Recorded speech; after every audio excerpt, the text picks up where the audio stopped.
welcome to Budget Survivor. I'm your host, Ted Pollock, Chartered Accountant, and today we have a very interesting guest with us. Ihab Masad, welcome to Budget Survivor. Thank you for having me. I'm going to tell the viewers right away why we want to have you on the show. You are a person who was born in another country, Jordan. Correct. You emigrated to Canada in your 20s, roughly. Correct. And you've now been in Canada longer than you haven't.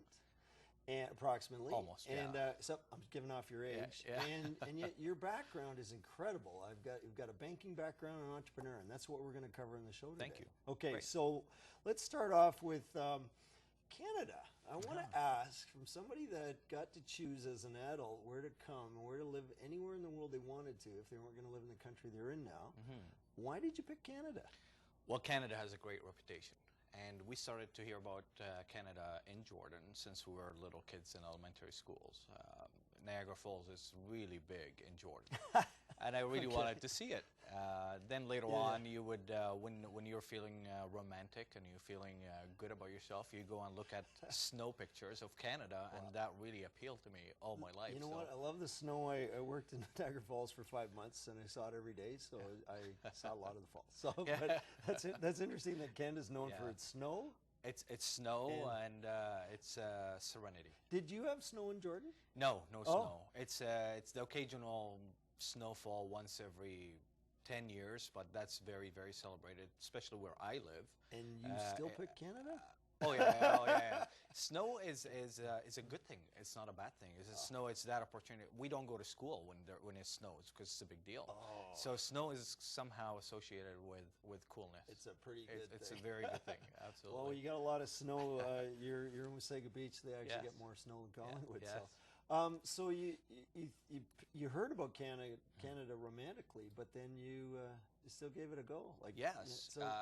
I really wanted to come here not because of poverty where I come from or persecution or anything that would stop me from living there.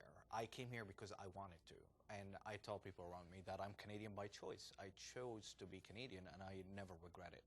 And if given the chance, I would go back and do it all over again. Wow. Well, that's pretty amazing, and I know we could do the whole show on just that, but I do want to get into some of the facets about you that make you a very, very interesting person. Now, you did get into banking, but I understand you had a few jobs before you came over, and I understand you didn't even know how to speak English when you came over. No, my English wasn't the greatest, and that would upset my mother. Hi, Mom. Because my mother is an English teacher. My English. Oh my. Yeah. I wouldn't say I didn't speak English, but it was very, very modest. Okay. So when I moved here in Jordan, I had a bachelor's degree in public administration, and it was very hard to transfer that to a Canadian standard. So I had to go back to school. I didn't have the money or the time at the time. Did you find school work for that, or I've heard people just say I've got to find a friend or I watch TV and that's how I learn, or? I have actually, and I have an interesting story. I was not familiar with the 1-800 numbers. Right. So I got into the subway once and I saw a 1-800 number. When I asked around, they said, "Oh, it's a free call." And me having no money, I said, "That's perfect." So with some willing receptionist, I had to practice my English that way. So I rented a lot of cars, and I had to cancel them after. But that's how. I love it.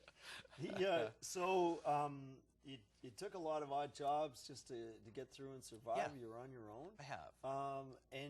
But you eventually got into banking. Yes.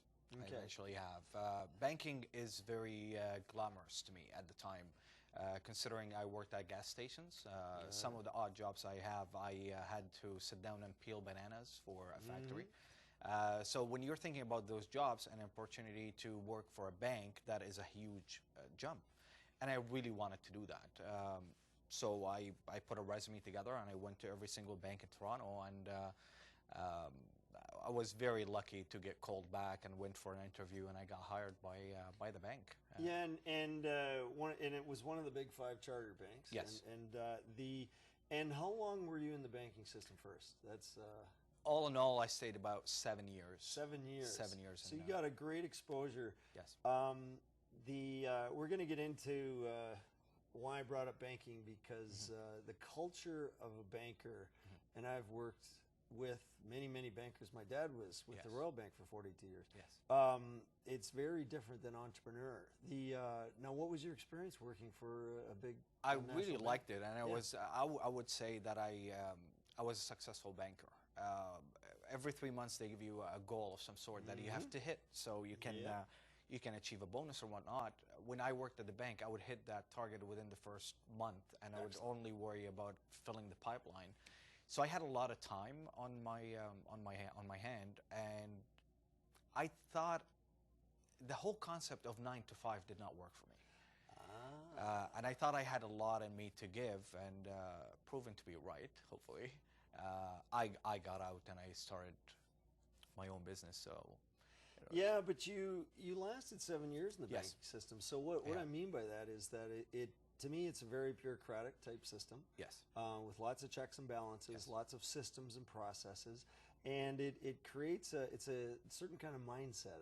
Did you notice that? I have noticed that. What helped me go through those 7 years was that I moved a lot. So I worked at 5-6 different branches, and I ended up working in Stayner for the last couple of years of my career.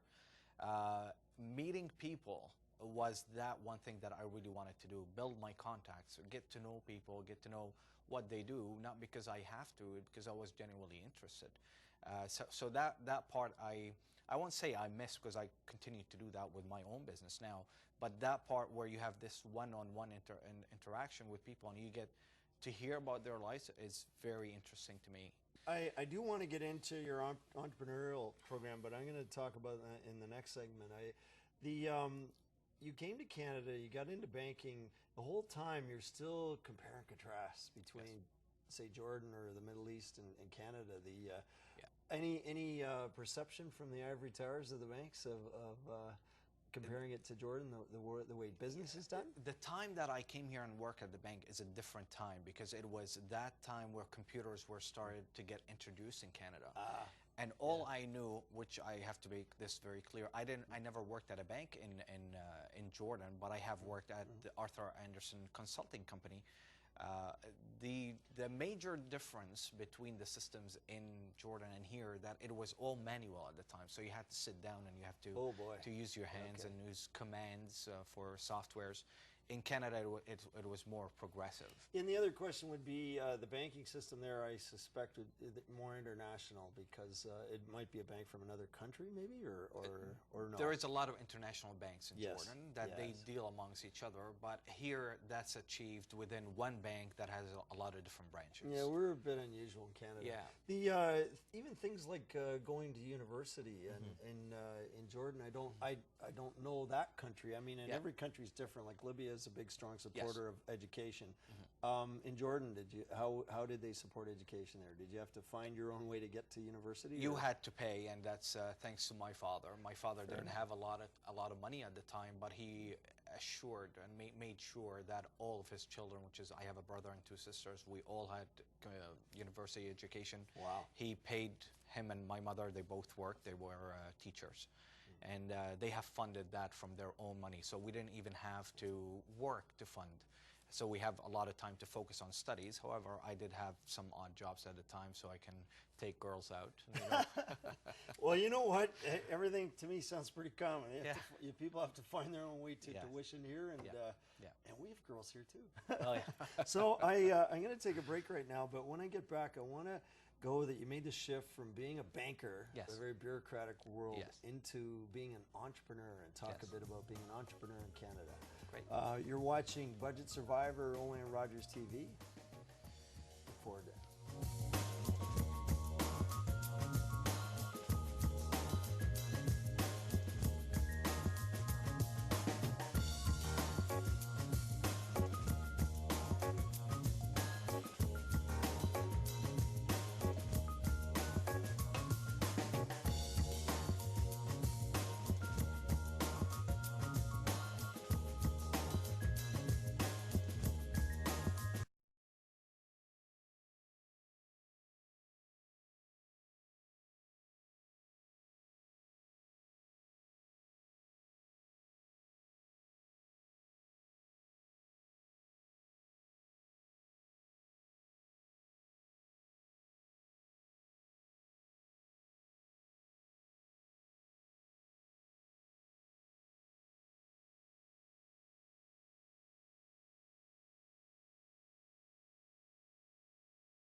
to Budget Survivor. I'm your host, Ted Pollock, Chartered Accountant. I'm here with Ehab Masad, and we've been talking about banking and coming into Canada, but then you got the itch to be an entrepreneur. I have.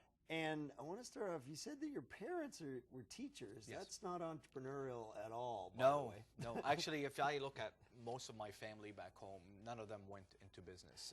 And yet you did. I have, you know, it was more of a chance when I was a very small child. My dad would take me shopping, we'll get vegetables and whatnot, and I really didn't like that experience. So he would leave me at a relative that operated a little supermarket at the time. A little market, I should say. And he taught me everything I knew, and that stayed with me, and it was sheer coincidence.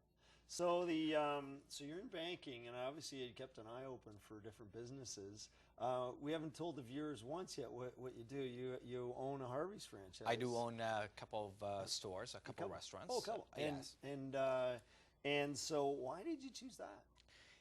I wanted something that would feed my passion for people, and I wanted to operate a business where I can meet people on a regular basis. And when I looked at different franchises at the time, Harvey's, I've had a lot of meetings with them, and I did my homework, and at the time it made a lot of business sense to me that I would go into that venture. And I remember telling my wife at the time that failing this business was not an option. And we kept going. It was a tough go for the first couple of years, but we turned the corner, and we are extremely happy. Yeah, and I think that people don't understand, I don't care where you come from in the world, that starting up a business, even a franchise as successful as a Harvey's, is an incredible amount of hard work. It sure is, and you have to wear a lot of different hats. Let me guess, every hat in the place. You flip. Yeah. You flip burgers? I have. You know how to cook, how to make french fries? I do every single position in there for a reason, that if somebody doesn't show up, I can fill in and do the job. But my part right now is to go out to the community and do the PR, and that's something I really enjoy. Yeah, and even get to take the garbage out at the end of the day. I do. You know what? If you want your staff to do a thing, you have to do it in front of them. You have to lead by example, and I'm sure you do the same thing. You know what? That's exactly, and I tell everybody in business, employees never miss a trick, and they watch the owner every time. You set the beat. I get that. Exactly. So getting to be an entrepreneur, I know that a Harvey's chain type of system, like a McDonald's or a Subway or things like that, they have a lot of controls from the head office. Yes. Compare, contrast it.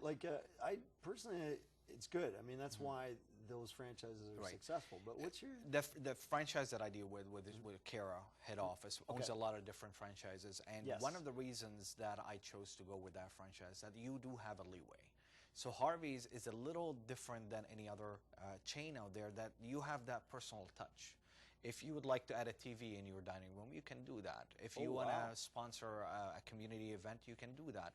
You have a lot of leeway. So by the end of the day, yes, it is a Kara's Harvey's, but by the end of the day, it's an Ehab's Harvey's, where you can feel the differences between one Harvey to the other. We all give the same great food, but the way it's managed is a bit different from one store to the other. They do give you latitude. Most people wouldn't know that the amount of control that is done by the franchise. Or the other thing, excuse me, I was curious about was the Harveys. You get to have a little bit of discretion over the community, but your cash register is still hooked to their computer, right? Everything is monitored, and that's not necessarily a bad thing. No, not at all. And I bring that up because most people don't know that. If you go to Tim Hortons or you go to McDonald's, they'll tell you your sales by hour, by day. Definitely. Definitely. So there is a huge amount of control, and that works for me. So when I travel, and hopefully we'll talk about my travel in a bit, I can monitor work from anywhere in the world because it's hooked up. Well, now, why don't we get right into that thing? Your travels, sir. Sure. And this gives, you're somebody that's grew up in Jordan, you've come to Canada, and you're a successful businessman. And like I said, you've been in Canada longer than you haven't, and so and you carry a Canadian passport. Yes. Traveling. Traveling is a passion of mine. It's something that I wake up in the morning and I look forward to do. There's a lot of different aspects to our travel. There's the family travel, there's a charity travel, and there's the sightseeing and relaxation travel. I am very fortunate to be married to my wife. She shares the same passion with me. She's a very kind woman that loves to help people, and that's something we do while we travel. You know, and that's very interesting because Canadians, everybody looks at travel as, you know, the getaway, the holiday, maybe include the family, but they don't think of the charity part or the work part. Right. And one thing I wanted to bring up was, I know you have, without even asking you, you've seen incredible wealth beyond what the mind can see, and abject poverty, right. third world countries, Correct. and everything in between, because you've traveled throughout the world. Right. Most Canadians have never been to a third world country. Right. Maybe if they get off of the resort in Mexico, they might see something. Yeah. But tell me a bit about traveling for charity. Traveling for charity is something that we do because we have a moral obligation if you're capable of helping to do so. If you can provide time or money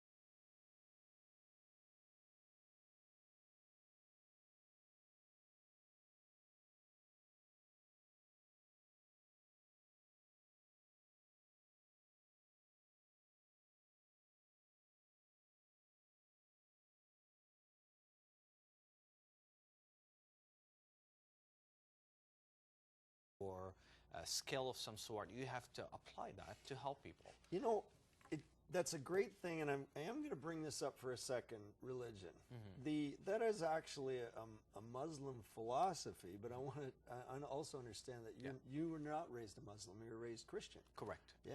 Correct. And I come from a very small minority in Jordan. We are less than 5% of the population. And that what really makes Jordan a bit different than other Middle Eastern countries, that the government in general, and the late king and the current king took really good care of minorities. So you never felt that you were isolated or humiliated or any of that. So I am very fortunate to be from Jordan, and that taught me a lot on how to deal with different people. Yeah, and then, if I may segue, I know we'd spoken earlier, you said something about Canadians have a certain worldview as well that might be shared that way. What's your thought about Canadians? Canada as a country, when I talk about Canadians, I am one of them. So yes, you are. I'm trying to say that Canada is a very accepting country. There are fears that are legitimate, and they're there. But never ever let the media in general, or what you hear, stop you from traveling. There's a lot of things that you can learn, especially from traveling. It's one of those things that you spend money on, but it gets you richer.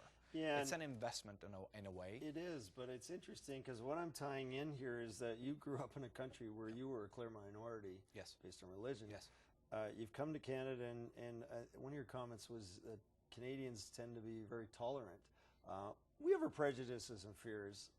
You do, I do. I mean, that's just human nature. But I guess your impression of Canada was there is a bit more tolerance. It's very tolerant. Okay. Because racism, if we are talking about racism, it exists in every single country. Oh, it's even within the same little village. You have the West and the East, and you have the colors, and you have religion. So that's something that people tend to do to make themselves feel better. The minute that you start segregating yourself, the minute you say, oh, I cheer for one team over the other, that's segregation on its own to make yourself feel more worthy. Or I'm not talking about you. Well, having been in Chicago, ask somebody from Green Bay what they think of the Packers. So anyway, that's I mean, they bleed green in Wisconsin. But you know what? People are the same everywhere you go. Oh yeah. Everywhere you go, it's the same dreams, it's the same needs, it's the same hopes. People go differently about it, and if you have a little child, it's a lot like a computer. It's whatever way you program it. So it's a software you install in it. That's how they grow out to be. Well, now done a tremendous amount of traveling, and you've got family down in Dubai. You've been down to the Dominican Republic, and I want to get back into talking a bit about charity and Wasaga Beach, but we're going to have to take a break. So when we come back, I want to talk about your work with the Chamber and your travels. Thank you. Okay. Great. So we're going to take a break, and you're watching Budget Survivor on Ann Rogers.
Welcome back to Budget Survivor. I'm your host, Ted Pollock, Chartered Accountant. I'm here with Ehab Masad, and you are a world traveler and you love to do it. I wanted to touch base on some of the charity work you've done traveling. Go ahead, please. Enlighten us. Through the Wasaga Beach Rotary Club, we had the opportunity to go down to the Dominican Republic and take first look at Haitians that are living there. Extreme poverty. Oh, yeah. We were very fortunate, my wife and I, to go back and once again, so we've been down there 3-4 times. We take Je pas français? No, I don't. No. No. Okay. They speak Spanish down there, by the way. Yes, oh, yeah. Okay. My wife, because she works with dental patients, she had to learn a few words, so she's much better than me. So I lean on her. Yeah, Okay. yeah. So yes, we had an opportunity to help people and make sure that they're well taken care of. Yeah, and the one question about people that are impoverished that really they barely own the clothes off their back. Yes. You said people around the world are the same. Any comments about like down People there? are the same when it comes to hopes and dreams, but the amount of poverty differs from one place to another. So if you're looking at poverty in Canada, it's probably rich somewhere else. Dominican Republic, and especially the Haitians that live there, it's extreme poverty. It's the poorest point on the Western Hemisphere. So their main concern is getting the next meal. That's exactly And correct. then where do I sleep for the night so I'm safe? Correct, Yeah, correct. wow. They have little shacks they live in, and there are 5-6 people living in one room, and no bathrooms, and they go on the sugar canes. And wow, that's yeah, with it's the snakes. it's a lot of poverty. That's certainly not a Canadian Well, concern. Welcome back to Budget Survivor. I'm your host, Ted Pollock, Chartered Accountant. I'm here with Ehab Masad, and you are a world traveler and you love to do it. I wanted to touch base on some of the charity work you've done traveling. Go ahead, please. Enlighten us. Through the Wasaga Beach Rotary Club, we had the opportunity to go down to the Dominican Republic and take first look at Haitians that are living there. Extreme poverty. Oh, yeah. We were very fortunate, my wife and I, to go back and once again, so we've been down there 3-4 times. we take Je parle français? No, I n'est-ce pas? don't. No, no. Okay. They speak Spanish down there, by the way. Espanol? Yes, Oh, yes. okay, okay. My wife, because she works with dental patients, she had to learn a few words, so she's much better than me. So I lean Open on your her. Yeah, Okay. yeah. So yes, we had an opportunity to hola. help people and make sure that they're well taken care of. Yeah, and the one question about people that are impoverished that Yes. really they barely own the clothes off their back. Yes. You said people around the world are the same. Any comments about like down People there? are the same when it comes to hopes and dreams, but the amount of poverty differs from one place to another. So if you're looking at poverty in Canada, it's probably rich somewhere else.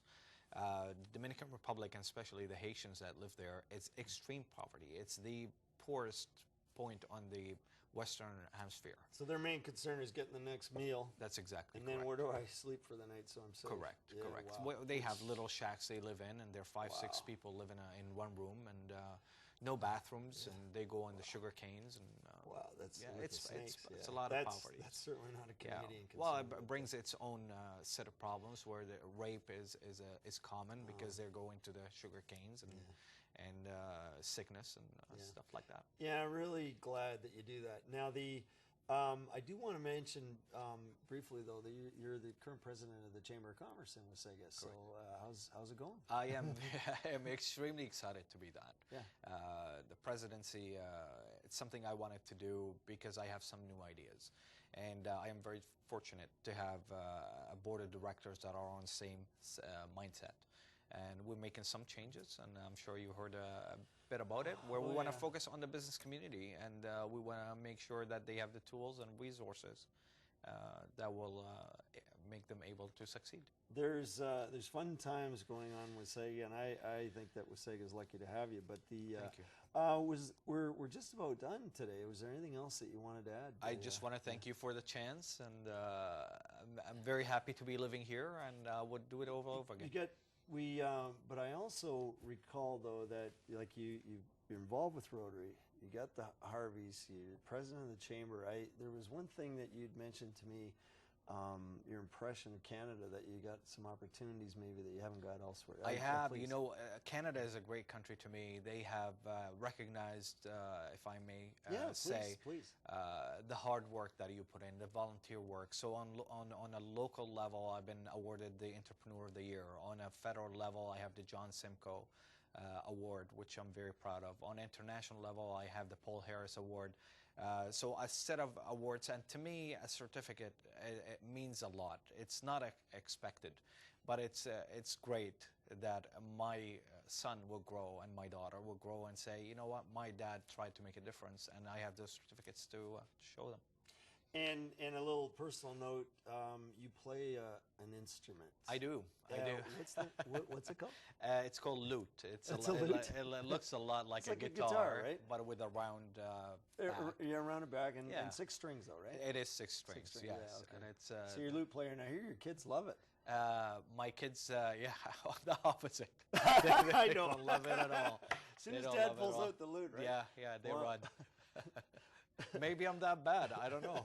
Well, yeah, but you so no, you know what? I wanted to bring that. You have a great balanced life. You're a successful businessman in the community, and the fact that you bring that experience and background from around the world back, I think that Wasaga Beach, Collingwood, in the area, we're lucky to have you. Thank you. Very So, kind of you. It's been a real pleasure having you on the show Thank you. today. I wanted to thank you. I appreciate the Okay, time. Thank okay. you very much. So, and thank you for watching Budget Survivor today. Please catch us on Facebook and Twitter and on the internet. Budget Survivor only on Rogers TV. Thanks again.